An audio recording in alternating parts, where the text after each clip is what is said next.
반에서 남은 자는 어떤 남은 자죠? 나머지 공부하는 자죠. 제가 이 남은 자가 무슨 뜻인가 묵상해 봤는데 반에서 남는 그런 남는 게 아니더라고요. 하나님은 남은 자에게 특별히 보호하시고 은혜를 베푸시겠다고 하셨어요. 그래서 남은 자는 어떤 사람인지 한번 우리가 알아보겠습니다. 먼저 남은 자가 되는 길, 또 이렇게 예수님을 따르는 길은 많은 적이 있는 길이에요. 그리고 또 외로운 길입니다. 여러분 한 번쯤 다 예수 믿는 게 외롭다 이런 생각 해보신 적 있을 거예요. 그래서 예수 믿는 길은 막 많은 사람들한테 박수를 받고 칭찬을 받고 또 막 친구들이 많아지고 그게 아니라 있던 친구도 사라지고 또 대화가 별로 안 통하는 이런 점점 이렇게 어떻게 보면 인간관계가 좁아진다고 할 수도 있을 거예요. 우리가 예수님께 가까이 가면 가까이 갈수록 네, 예수님 밖에 있는 사람들이랑은 대화가 잘 안 통하게 되죠. 그런데 예수님을 따르는 길은 이렇게 남은 자가 되는 길은 적이 있는 길인 게 자연스럽다라고 주님 말씀하셨어요. 디모데후서 3장 12절 말씀 읽겠습니다. 무릇 그리스도 예수 안에서 경건하게 살고자 하는 자는 박해를 받으리라. 그래서 예수님 안에 경건하게 거룩하게 말씀대로 살려고 하면 할수록 여러 사람이나 또 여러 환경이 나를 힘들게 한다 이런 말씀이죠. 요한복음 15장 19절에도 같은 말씀이 있습니다. 너희가 세상에 속하였으면 세상이 자기의 것을 사랑할 것이나 너희는 세상에 속한 자가 아니요 도리어 내가 너희를 세상에서 택하였기 때문에 세상이 너희를 미워하느니라. 아멘. 그래서 예수님을 미워해서 예수님을 십자가에 못 박게 한 영, 그 영이 바로 적그리스도의 영이죠. 적그리스도의 영은 여전히 이 세상에서 역사하고 있잖아요. 그 적그리스도의 영이 믿지 않는 모든 사람들의 마음속에 들어있기 때문에 그렇기 때문에 그 영들이 또 예수님의 제자들인 우리를 또 죽이려고 하고 또 박해하려고 한다는 거죠. 그래서 미워하는 것이 당연하다. 그리고 지금 우리가 이제 마지막 때를 살고 있는데 마지막 때가 갈수록 더욱더 많은 사람들에게 미움을 받고 누가복음 21장에는 모든 사람이 나를 미워한다. 예, 우리가 이것에 준비를 하고 있어요. 마음의 준비를. 사실 누가 나를 미워하는 게 쉬운 건 아니잖아요. 우리가 그 마음 관리하기가 쉬운 건 아니에요. 누가 저 사람이 한 사람만 날 미워한다 그래도 마음이 쉽지가 않은데 모든 사람이 너희를 미워할 거다. 주님이 이렇게 말씀하셨어요. 그러니까 우리가 이것을 알고 여기에 대비해야 할 줄 믿습니다. 열왕기상에 보면 그 엘리야가 바알 선지자 450명과 싸워서 이긴 다음에 자기만 남았다 그러죠. 이게 무슨 말이냐면 나만 혼자인 것 같은, 실제로 혼자서 싸우긴 했지만 나만 혼자인 것 같은 철저한 영적인 외로움 가운데 있었다는 거예요. 그래서 하나님을 섬기는 길, 남은 자가 되는 길은 어쩌면 우리 집에서 또는 우리 지역에서 굉장히 외롭게 되는 길, 외로움을 느낄 수밖에 없는 길이라는 걸 우리가 알아야 됩니다. 다윗도 하나님의 편에 섰기 때문에 많은 공격을 받고 외로운 길을 갔어요. 사울만 괴롭힌 게 아니라는 걸 우리가 시편 말씀에서 알 수 있습니다. 시편 25편 19절에 보면 내 원수를 보소서 그들의 수가 많고 나를 심히 미워하나이다. 남은 자의 편에 섰기 때문에 사울이면은 한 명이잖아요. 근데 다윗이 뭐라 그랬어요? 그들의 수가 많다 그랬어요. 많은 수가 나를 미워한다 이렇게 고백합니다. 시편 38편 19절에 내 원수가 활발하며 강하고 부당하게 나를 미워하는 자가 많으며 이렇게 말씀하셨어요. 그래서 내 원수는 많고 또 미워하는 자도 많다 이렇게 지금 우리가 아마 여러분 각 처에서 생활하실 때 아마 날 미워하고 날 좋아하지 않는다고 생각하는 사람이 많아봤자 몇 명일 거예요. 그렇죠? 직장에 몇 명, 또 뭐 가족 간의 갈등이 이렇게 해서 몇 명이지만 여기 다윗이 말하는 건 그 수가 굉장히 많았다 그랬어요. 그러니까 우리가 앞으로 우리를 미워할 사람이 더 많아져도 그것은 이상한 것이 아니라는 것을, 오히려 그것이 자연스러운 것이라는 것을 우리가 알고 마음의 준비를 해야 됩니다. 두 번째로 이 남은 사람들만 건짐을 받게 된다는 것을 우리가 알아야 돼요. 적이 많고 공격이 많은 길이지만 이 길을 우리가 포기할 수 없는 것은 이 길만 오직 건짐을 받는 길, 영혼의 구원을 받는 길이기 때문이에요. 이사야 선지자에게 주님이 이렇게 예언하셨습니다. 이스라엘이여 내 백성이 바다의 모래 같을지라도 남은 자만 돌아오리니 넘치는 공의로 파멸이 작정되었습니다. 이사야 선지자에게 유다가 멸망할 거고 바벨론의 포로로 잡혀가게 된다는 말씀을 하시는 거예요. 유다 백성이 모래같이 많아도 남은 자는 얼마 없다. 이런 말씀하시는 거예요. 그러니까 우리가 많은 사람의 가는 길을 가는 것이 아니라 얼마 없는 그 부류에 껴야만 한다는 것을 계속해서 우리가 기억해야 되는 거죠. 이사야 37장 31절에서 32절 같이 읽겠습니다. 유다 족속 중에서 피하여 남은 자는 다시 아래로 뿌리를 받고 위로 열매를 맺으리니 이는 남은 자가 예루살렘에서 나오며 피하는 자가 시온산에서 나올 것임이라. 만군의 여호와의 열심히 이를 이루시리라. 아멘. 그래서 또 이사야 선지자를 통해서 남은 자만 뿌리를 받고 열매를 맺게 된다. 다시 회복되게 된다. 이렇게 말씀하세요. 이것은 유다 백성이 남은 자만 안전하게 피했다가 바벨론에 피했다가 다시 돌아와서 뿌리를 내리고 다시 그 이스라엘 자손으로서 살아갈 수 있게 된다는 예언이고, 또 이 말씀을 듣는 우리는 피하여 남은 자, 끝까지 남은 자들에겐 하나님이 다시 뿌리를 내리고 열매를 맺는 영원히 푸르른 그 영적인 삶을 살게 하시겠다. 그런 약속의 말씀입니다. 그래서 보면 미가서, 아모스서, 스가랴서에 모두 남은 자에게 이러한 약속을 누리게 하겠다는 주님의 말씀이 나와 있습니다. 그래서 남은 자에게만 우리가 영혼의 구원이 있고 하나님께 주신 축복이 있고 보호와 인도하심이 있다는 것을 알아야 됩니다. 세 번째로 남은 자는 소수라는 것을 우리가 기억해야 돼요. 사도행전 40장, 제가 죄송합니다. 장을 안 썼는데 40절에 41절 찾아보면 같이 읽겠습니다. 그들이 옳게 여겨 사도들을 불러들여 채찍질하며 예수의 이름으로 말하는 것을 금하고 놓으니 사도들은 그 이름을 위하여 능력받는 일에 합당한 자로 여기심을 기뻐하면서 공회 앞을 떠나니라. 남은 자는 이렇게 채찍을 맞고 모욕을 당하는 자라 그랬죠. 근데 엘리야에게 하나님이 남은 자 7,000명을 남겨두신다 그랬어요. 7,000명이 바알에게 입맞추지 않은, 엘리야는 혼자 남았다고 외로워했지만 하나님 7,000명을 남겨주시고 7,000명은 되게 많아 보이잖아요. 그래서 7,000명이 전체 인구에 비해서 얼만큼인가 제가 이렇게 대충 알아봤는데, 사무엘하에 보면은 다윗이 인구 조사를 했어요. 그때 보면은 유다에 칼을 뺄 수 있는 자, 군인으로 나가는 사람이 80만 명이라고 돼 있거든요. 그럼 군인으로 나가는 사람이 80만 명이면 이스라엘의 80만 명, 유다의 50만 명이에요. 그러면 군인이 80만 명이면 여성을 더하면 약 2배, 160만이 되겠죠. 그 다음에 군인에 나가지 못하는 20세 이하랑 60세 이상, 20세부터 60세까지만 군인에 나가거든요. 그럼 60세 이상의 인구를 생각해서 또 약 2배를 생각하면 사실은 그거보다 더 많죠. 여성과 아이들까지 하면. 그래서 그냥 약 2배라고 생각만 해도 320만이에요, 인구가. 근데 320만 중에 7천인 거예요. 그러면 7천만 생각하면 많은 것 같지만 320만 중에 7천이면 많은 걸까요? 적은 걸까요? 소수라고 할 수 있는 거죠. 그래서 이 바알에게 대부분의 사람들이 무릎을 꿇고 절했고 무릎 꿇지 않은 사람은 7천 명밖에 없었다. 그것은 소수였다. 마태복음 7장 14절에 이렇게 말씀하십니다.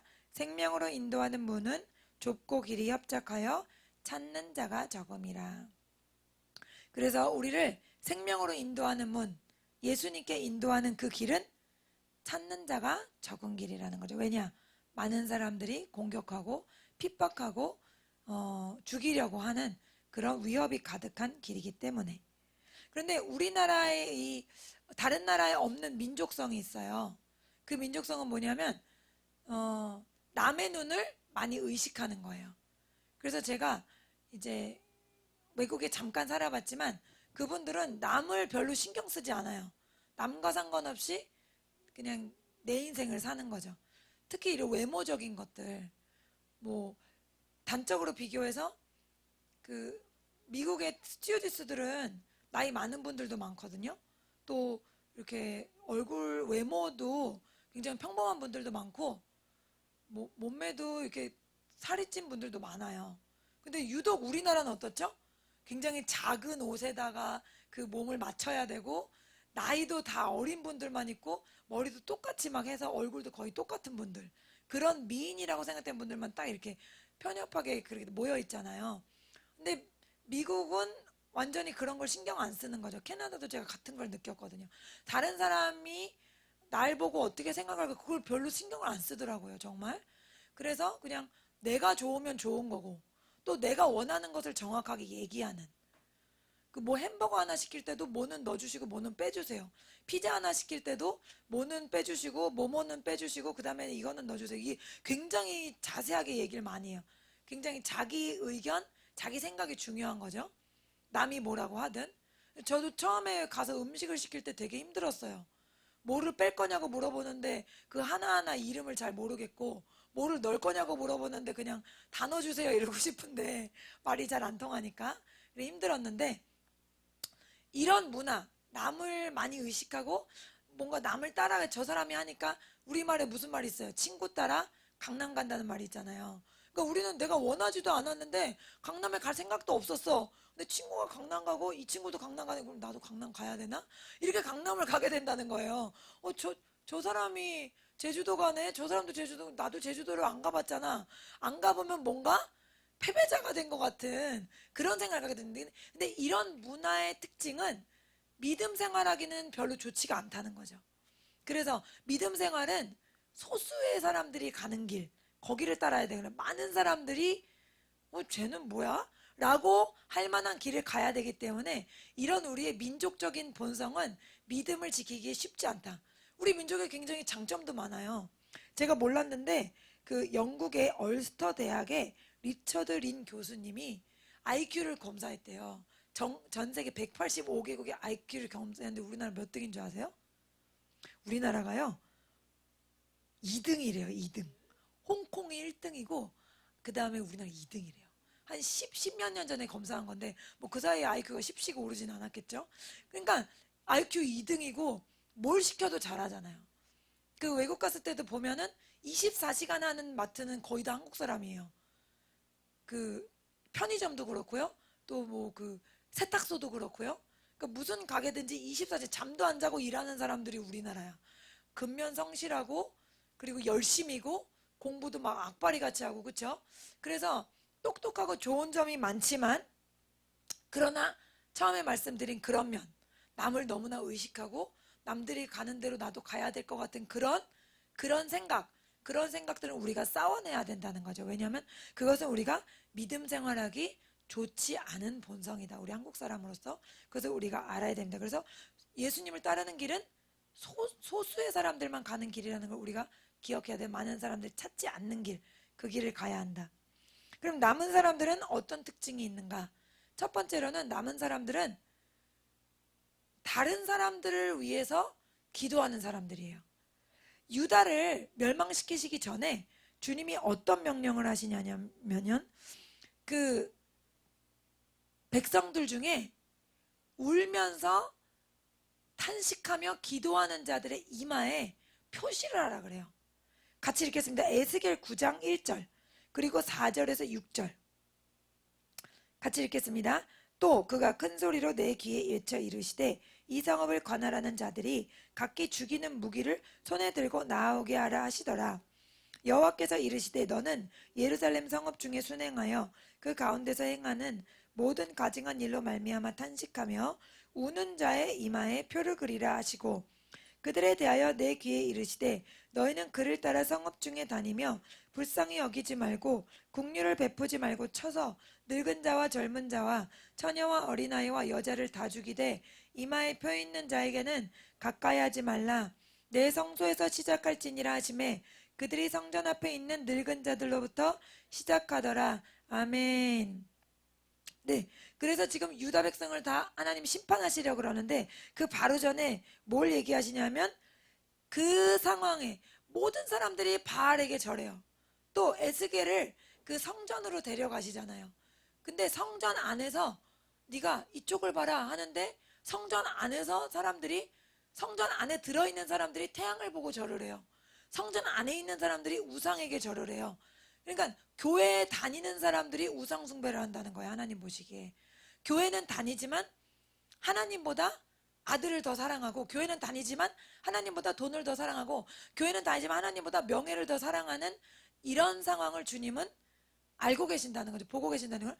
그런데 이런 끔찍한 상황 가운데 이 사람들을 위해서, 또 이런 상황을 위해서 눈물을 흘리며 탄식하며 기도하는 사람들, 제발 이 사람들을 용서해 주세요. 하나님, 우리의 죄를 용서해 주세요. 자신은 그런 죄를 짓지 않았는데 그 사람들을 위해서 눈물을 흘리며 탄식하는 사람들에게 하나님은 어떻게 하라고 하시죠? 표를 그리라 그래요. 아니겠죠. 영적인 상징이겠죠. 표겠죠. 그 사람들에게는 어떻게 하라? 표 있는 자는 가까이 하지 말고 해하지 말라고 주님 말씀하십니다. 그런데 그 내 성소에서부터 시작할지니라. 그래서 어떻게 돼요? 그들이 성전 앞에 있는 늙은 자들로부터, 쉬운 성경에 보면 죽이기 시작했다. 쉬운 성경에 보면 밑에요. 성전 앞에 있는 장로들부터 죽이기 시작했다. 그래서 제사 드리고 하나님을 가까이 하고 성소에 들어가는 자들이었지만 이들에게는 이마에 뭐가 없었어요? 표가 없었어요. 이들은 우상 숭배 때문에 울지 않았고 탄식하지 않았어요. 그냥 그것에 대해서 어떤 마음을 찢는 그런 아픔이 없었다는 거죠. 그래서 남은 자의 첫 번째 특징은 우상 숭배에 대해, 하나님을 대적하는 그런 죄들에 대해서 탄식하며 기도하는 자들이라는 거예요. 두 번째 특징은 뭐예요? 이마에 하나님의 표가 있는 자들이라는 거죠. 그래서 이 남을 위해 기도한다는 게 뭐예요? 우리 안에 그리스도의 사랑으로 충만한다는 거예요. 우리는 다 이기적인 본성을 갖고 있기 때문에 다른 사람을 위해 기도할 때 눈물이 안 나요. 정말 성령에 충만할 때만 다른 사람을 위해서 기도할 때 눈물을 쏟을 수가 있거든요. 정말 그 사람의 상황을, 그 사람의 영혼을, 그 사람의 아픔을 생각하게 되는 게 어떻게 생각하게 됩니까? 그리스도의 영이 우리 안에 오셨을 때만 그게 가능한 거예요. 왜요? 그리스도는 철저히 자기 자신을 위한 게 하나도 없으셨죠. 우리를 위해서 죽으셨고, 우리를 위해서 태어나셨고, 자기가 부활하신 뒤에 제자들이 이 땅에 복음을 전파하는 그 일을 위해서 밤이나 낮이나 제자들을 데리고 다니면서 훈련시키셨고, 여러분 아무리 사랑하는 제자들이라 그래도 몇십 명이랑 늘 함께 자고 먹고 하는 게 쉽습니까? 예수님은 자기를 아예 버리신 분이잖아요. 자기라는 게 없잖아요. 그리고 시간이 나면 어떻게 돼요? 또 다른 사역을 위해 하나님과 깊은 교제하셨고, 산으로 가서 한적한 곳에서 기도하셨고, 나를 위한 게 전혀 없잖아요. 그러니까 그리스도의 영이라는 건 나를 생각하지 않고 남을 생각하게 되는 거거든요. 그리스도의 영이 내 안에 오시면 남을 위해서 기도하게 되는 거예요. 내 기도도 하지만 남을 위해 긍휼히 여기고 남을 위해 마음 아파하는 그것은 오직 그리스도의 영이 내 안에 오실 때 가능한 거거든요. 그래서 로마서 8장 26절에 뭐라고 되어 있습니까? 이와 같이 성령도 우리의 연약함을 도우시나니 우리는 마땅히 기도할 바를 알지 못하나 오직 성령이 말할 수 없는 탄식으로 우리를 위하여 친히 간구하시느니라. 네, 그래서 말할 수 없는 탄식과 아픔으로 우리가 누군가를 위해 기도한다면 그건 바로 뭐예요? 우리가 성령의 충만함을 받았다는 거예요. 성령의 충만함으로 다른 사람의 영혼을 생각하는 사람들, 그 사람들의 이마에는 뭐가 있다는 거예요? 표시가 있다는 거죠. 그래서 이런 눈물 흘리는 표자들, 기도하는, 다른 사람의 영혼을 위해 기도하는 자들이 돼야 될 줄로 믿습니다. 저도 때때로 주님이 마음을 부어주셔서 다른 사람의 영혼을 위해 기도할 때 막 탄식하면서 눈물 흘리면서 기도할 때가 있어요. 막 휴지를 엄청 많이 쓰면서 기도할 때가 있는데, 그리고나 기도하고 나면은 내가 어떻게 이렇게 울지? 그런 생각을 해요. 왜냐면 제가 원래 그렇게 눈물이 많지가 않거든요. 근데 하나님이 그 마음을 부어주실 때는 그렇게 울 수가 있는 거예요. 그러니까 제가 우는 게 아니에요. 그게 성령이 제 안에서 울어주시는 거죠. 예수님의 눈물이지 제 눈물이 아닌 거예요. 저는 그 사람에 대해서 그렇게 막 탄식하거나 마음 아파하는 마음이 없어요, 사실은. 근데 주님이 그 사람을 위해서 기도하게 하실 때만 그렇게 기도할 수 있는 거죠. 그래서 우리가 그 예수 그리스도의 성령으로 우리가 충만해서 다른 영혼들을 위해 기도할 때 그렇게 눈물로 기도해야 할 줄 믿습니다. 지금 우리는 여러 가지 이유로 말세 시대를 살고 있어요, 여러분. 지금 인도가 52도까지 올라갔대요, 봄인데. 예. 그리고 미국은요, 미국의 그 부의 상징이 잔디래요, 잔디. 잔디가 요만큼을 심으면 요만큼의 그 수영장이 있는 것만큼 물을 많이 쓴대요, 잔디가. 물을 그렇게 많이 먹는데요. 그런데 그 잔디를 심어놓고 물을 팡팡 주고 막 그 스프링클러로 막 뿌리잖아요. 물을 팡팡 주고 그 다음에 그 잔디가 좀 자라잖아요. 그러면 그걸 또 잘라내는 그게 이 사람들의 호화와 사치의 어떤 상징이었다는 거예요. 근데 지금 미국 서부부터 중부에까지 수년간 가뭄이 들어가지고요. 잔디를 금지시킨 주들이 있대요, 지금.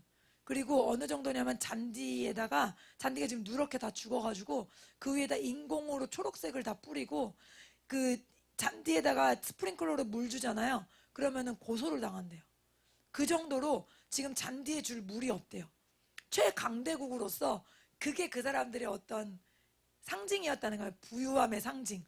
그래서 그 사람들은 항상 그 2층, 최소 2층 주택에 살고, 그리고 1층에는 거실과 부엌이 있고, 2층에는 침실들이 있고, 화장실이 있고, 뭐 그렇잖아요. 그리고 앞에는 잔디밭, 뒤에도 넓은 마당, 또 그 중산층들은 뒤에 막 나무가 있고, 나무 위에 집을 지어주고, 아이들에게. 그래서 애들이 노는 데가 거기거든요.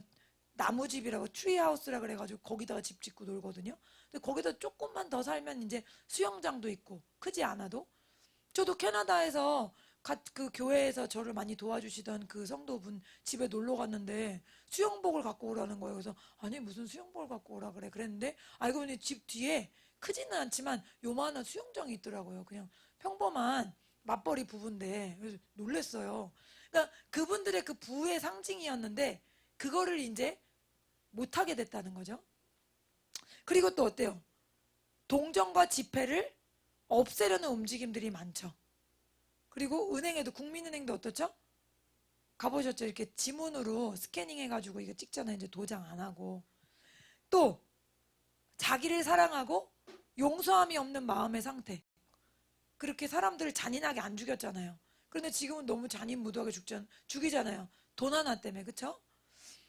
그리고 전 세계를 강타한 코로나와 전쟁 문제, 아니 전쟁 지금 우크라이나 전쟁이 일어났죠. 그리고 이게 쉽게 끝나지가 않고 전 세계에 막 식량 문제를 일으키고 있잖아요. 이런 것들이 다 위기죠. 위기의 상황인데 거기다가 우리가 또 피부로 다가올 또 하나의 위기가 뭐냐면 차별금지법이에요. 차별금지법이 뭐냐면 그 남자와 남자, 여자와 여자의 결혼을 합법화하라는 거죠. 그리고 그분들의 인권을 존중하라는 거죠. 근데 그분들은 그러니까 태어나면서부터 자기들이 그렇게 태어났기 때문에 존중을 해달라는 거예요. 근데 태어나면서부터 그렇게 태어난 건 없거든요. 그럼 하나님이 그렇게 만들었다는 게 되거든요. 그러니까 하나님은 그렇게 만들지 않으셨어요. 이 사람들의 다 이렇게 개인적인 기록을 보면은 어릴 때 성폭행을 당했거나 추행을 당한 사람들이 거의 대부분이라고 해요. 그래서 그때 트라우마, 영적으로 말하면 어떤 막 깜짝 놀람이나 두려운 일을 당할 때 귀신이 들어가거든요. 그 사람들의 생각 속에 영 안에 귀신이 들어가 버린 거죠. 그래서 그 정상적인 그런 사랑의 교제를 할 수가 없는 거예요. 그래서 이것들이 다 후천적인데 이것들이 마치 태생적으로 그런 것처럼 해서 우리나라의 이 법을 지금 그 180석을 가진 당이 완전히 밀어붙이려고 지금 코앞에 와 있어요. 여태까지 계속 우리가 막 기도하고 데모하고 금식하는 분들 때문에 막았었는데 굉장히 지금 위험한 상태입니다. 이런 상황에 대해서 우리가 이런 마지막 때와 또 이런 무시무시한 법이 통과되면 이 법이 유럽과 미국에서 지금 다 통과가 됐거든요. 그래서 유럽의 교회들 어떻게 됐습니까? 교회가 다 팔렸잖아요. 그래서 막 마트가 되고 막 술집이 되고 엉망진창이에요. 거기는 미국도 마찬가지고요. 미국도 51개 주에서 동성연애 결혼이 합법화되고 유치원부터 애들한테 성은 남자 여자만 있는 게 아니라 남자 여자 말고 중간도 있어. 그리고 네가 선택할 수 있는 거야를 가리켜요, 애들한테. 그래서 더 많은 동성애자들을 만들어내는 그런 일들을 하고 있거든요. 근데 지금 우리가 이 법이 통과되기 바로 전이에요. 그래서 우리가 이런 시대의 흐름을 알고 이것들을 붙잡고 눈물로 기도해야 할 줄 믿습니다. 우리가 이것을 통과시키면 진리를 전하지 못하는 거예요. 미국에서 지금 하나님은 남성과 여성을 창조하셨다. 이렇게 설교하신 목사님이 고소당했대요. 왜 두 개밖에 없냐? 이래가지고 지금 이런 극심한 상황입니다. 여러분, 사회에서 그 유명 기업들도 동성애를 지지하는 기업들이 많다는 걸 우리가 알아야 돼요. 제가 조사한 바에 의하면 장난감 회사 레고 아시죠? 그 다음에 월트 디즈니 영화 만드는 곳, 만화 영화. 그 다음에 바비 인형 만드는 회사 마텔, 그 다음에 애플, 구글, 나이키, 아디다스, 스타벅스, 코카콜라, 메리어트 호텔, 이케아, 포드 자동차, 제규어 자동차, 랜드로버. 그리고 이 스타벅스라는 회사 알죠? 그 커피 마시는 회사. 거기는 동성애를 적극적으로 지지해서 직원들한테 그 동성애 심볼인 무지개 있죠? 무지개가 걔네 심볼이에요. 그것도 가증하죠. 하나님이 물로 지구를 심판하지 않겠다고 약속으로 주신 건데 그걸 자기네 심볼로 삼아가지고 축제할 때마다 그거 갖고 나와가지고 막 흔들잖아요. 예. 근데 그거를 티셔츠로 직원들한테 다 입으라 그랬대요. 그런데 기독교인인 어떤 한 직원이 나는 이 티셔츠는 못 입겠다 그랬더니 이 사람을 해고시켜 버렸대요. 그냥 그 정도로 지금 세상이 악하고 회사들이 악한 거예요. 그래서 이렇게 갈수록 사악해지는 이 세상을 보면서 우리가 그냥 그럴 수도 있지. 세상은 뭐 악한 거니까. 이렇게 있어서는 안 되고 이 가증하고 불의한 일들을 가지고 우리가 탄식하며 기도해야 될 줄 믿습니다. 요한계시록 9장에도 이마에 하나님의 도장이 찍힌다고 나와 있어요. 한번 읽겠습니다. 요한계시록 9장 1절에서 4절 말씀. 다섯 번째 천사가 나팔을 불자 하늘에서 별 하나가 땅으로 떨어졌습니다. 그 별은 바닥에 보이지 않는 깊은 구덩이를 여는 열쇠를 가지고 있었습니다. 그 구덩이를 열자 마치 큰 용광로에서 내뿜듯이 연기가 솟아올랐습니다. 그 연기 때문에 태양과 하늘이 어두워졌습니다. 잠시 후 그 연기 속에서 메뚜기 떼가 나와 모든 땅에 퍼졌습니다. 이 메뚜기 떼는 정갈처럼 쏘는 독을 갖고 있었는데 땅의 모든 풀과 나무는 해치지 말고 오직 이마에 하나님의 도장이 찍히지 않는 사람들만 해치라는 명령을 받았습니다. 아멘. 그래서 다섯 번째 천사가 나팔을 불면 재앙이 시작되는데 그 재앙은 태양과 하늘이 어두워지는 재앙이에요. 자연재해죠. 태양이 어두워진 적이 없잖아요. 근데 태양이 어두워지는 재앙인데 그때 메뚜기 떼가 나오고 이 메뚜기 떼가 정갈처럼 사람들을 쏘는 그런 재앙이 이루어지는데 그때 하나님의 도장이 찍히지 않은 사람들만 공격하라고 하나님 명령하신다는 거예요. 그래서 하나님의 인침이 없는 사람들만 공격을 받게 된다. 이 요한계시록에 보면 첫 번째 천사, 두 번째 천사, 세 번째 천사 이 여러 천사가 나타날 때마다 어떻게 돼요? 지구에 재앙이 일어나거든요. 이게 마지막 때에 일어날 징조들이거든요. 근데 어떤 사람은 공격받지 않는다? 이마에 인침이 있는 사람들만 공격받지 않는다. 그러나 이마에 인침이 있는 사람들이 이때까지 남아있을 때까지 편하게 남아있는 건 아니라는 걸 우리가 알아야 돼요. 모든 사람이 우리를 미워한다 그랬기 때문에 이때 하나님이 메뚜기가 정갈처럼 쏠 때는 우리를 그 정갈한테 공격을 받지 않게 하시지만 그때까지 살아남는 건 결코 믿음을 지키는 건 쉬운 건 아니다. 요한계시록 14장 1절 읽겠습니다. 또 내가 보니 보라 어린 양이 시온산에 섰고 그와 함께 14만 4천이 서 있는데 그들의 이마에는 어린 양의 이름과 그 아버지의 이름을 쓴 것이 있더라. 아멘. 여기도 또 나와 있죠. 이마에 성도들에게는 뭐가 있어요? 어린 양의 이름과 아버지의 이름이 새겨져 있다. 여기 나오는 14만 4천 때문에 신천지가 이 수를 채운다고 막 엄청나게 사람들 끌어들였잖아요. 그런데 지금은 또 이 수가 넘었대요. 그런데 넘었는데 또 계속 끌어들이고 있대. 말이 안 맞죠, 앞뒤가? 이 14만 4천은 상징적인 숫자거든요. 정말 구원받은 사람이 14만 4천밖에 없으면은 창세로부터 지금까지 벌써 그 수는 넘었어요. 그렇기 때문에 이거는 그 정확한 숫자 14만 4천이 아니라 하나님이 어떤 다른 의미를 두시는 숫자거든요. 제한된 어떤 사람들이라는 의미죠. 그런데 어쨌든 여기서도 또 우리가 확인할 수 있는 건 뭐예요? 남은 자의 특징은 이마에 어린 양의 이름이 새겨져 있다. 제가 간증을 들은 그 천국 다녀오신 그 목사님의 간증에서는 이 성도들에게는, 이 땅에 살아있는 성도들에게도 이마에 예수님의 이름이 있잖아요. 그럼 이것이 반짝이면서 움직인다 그러더라고요. 천국에서 볼 때는 이게 반짝이고 움직인대요. 그래서 예수님의 이름이 적혀지지 않은 사람들은, 그럼 어떤 사람들일까요? 그런 사람들은 어떻게 돼요? 나중에 짐승의 이름을 받겠죠. 그래서 그 이름이 666이라고 하셨잖아요. 그래서 예수님의 이름이 없는 사람들은 이마에 표를 받게 된다고 나와 있습니다. 요한계시록 14장 11절에 보면 그 고난의 연기가 세세토록 올라가리로다. 짐승과 그의 우상에게 경배하고 그의 이름표를 받는 자는 누구든지 밤낮 쉼을 얻지 못하리라 하더라. 아멘. 그래서 이마와 오른손에 매매 기능이 있는 표를 받게 되는데, 이 표를 받으면 영원히 불과 유황으로 고난을 받는다, 이렇게 성경에 나와 있어요. 그런데 너무나 명확하게도 제가 예전에 말씀드렸죠. 2022년부터 장애가 있는 사람들에게 머리에 칩을 박아서 그들의 어떤 그 몸의 문제를 해결해주는 그런 시스템이 지금 미국에서 시작되고 있다. 그 사람들은 이제 장애가 있는 분들부터 시작해서, 그 다음은 뭐죠? 장애가 없는 우리같이 멀쩡한 사람들도 다른 이유로, 어떤 이유? 우리 몸에 지금 전염병이 있잖아요. 근데 또 다른 전염병이 나왔잖아요. 앞에 거보다 더 심하다는 얘기는 들었거든요. 그러지 않길 원하지만. 근데 이런 전염병이 계속 오면서 어떻게 해요? 이 사람이 건강 상태가 어떤지, 또 백신은 맞았는지, 이런 거를 관리해 준다는, 내 몸 속에서.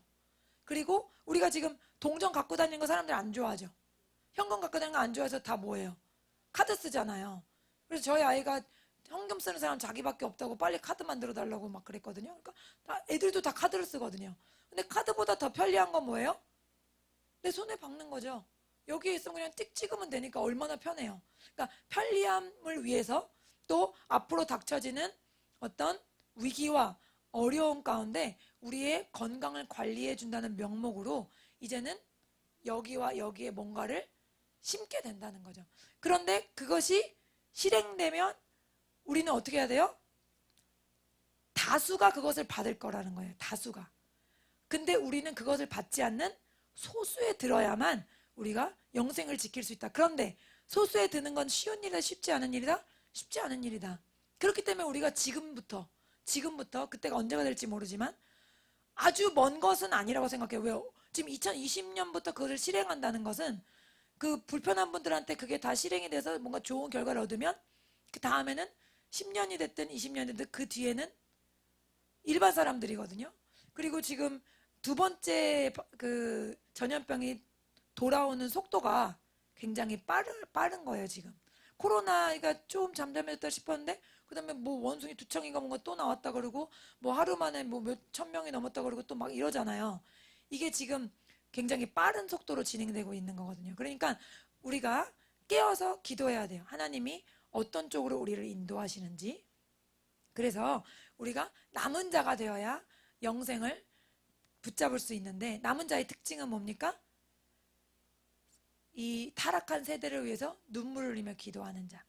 또 그러므로 인해서 이마에 예수 그리스도의 이름이 박힌 자. 그렇죠?